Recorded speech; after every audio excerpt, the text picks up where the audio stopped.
Dans cette présentation, les étudiants vous montreront quelques-unes des unités de laboratoire avec lesquelles vous travaillerez en 3e et 4e année.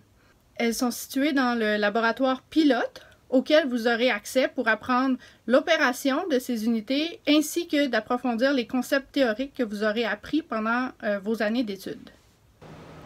La filtration est une unité utilisée pour enlever des particules ou autres matières d'un liquide en l'envoyant à travers un papier filtre, une membrane ou un lit de particules, tout en laissant passer le liquide.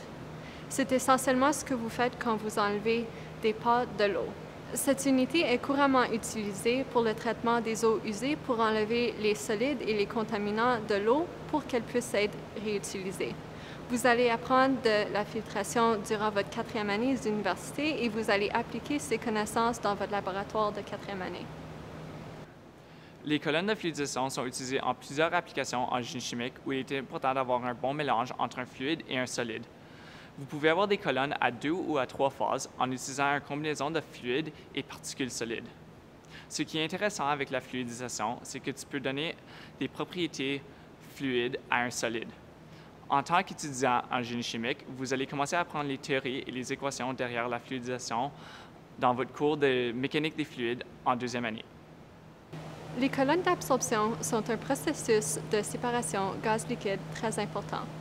Dans ce processus, un solide sous forme gazeuse dans une ligne est absorbé dans une ligne contenant un liquide. Ceci est fait en envoyant les deux lignes dans une colonne remplie de garnissage qui aide à mieux mélanger le système. Les colonnes d'absorption sont souvent utilisées pour extraire le CO2 émis lors de la combustion de combustibles fossiles pour éliminer les émissions de gaz à effet de serre. Vous allez apprendre la théorie de cette unité lors de votre 3e année d'études et vous allez appliquer vos connaissances durant votre laboratoire de 4e année.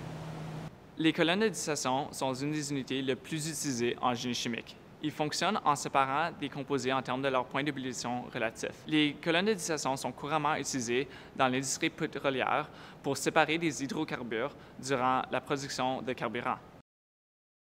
Ce qui est intéressant avec notre colonne de distillation à l'Université d'Ottawa, c'est qu'elle est fabriquée avec des sections cylindriques en verre, ce qui vous laisse voir à l'intérieur du colonne durant les expériments. En tant qu'étudiant à l'Université d'Ottawa, vous allez utiliser les équations et les théories pertinentes à la distillation dès votre 2e année.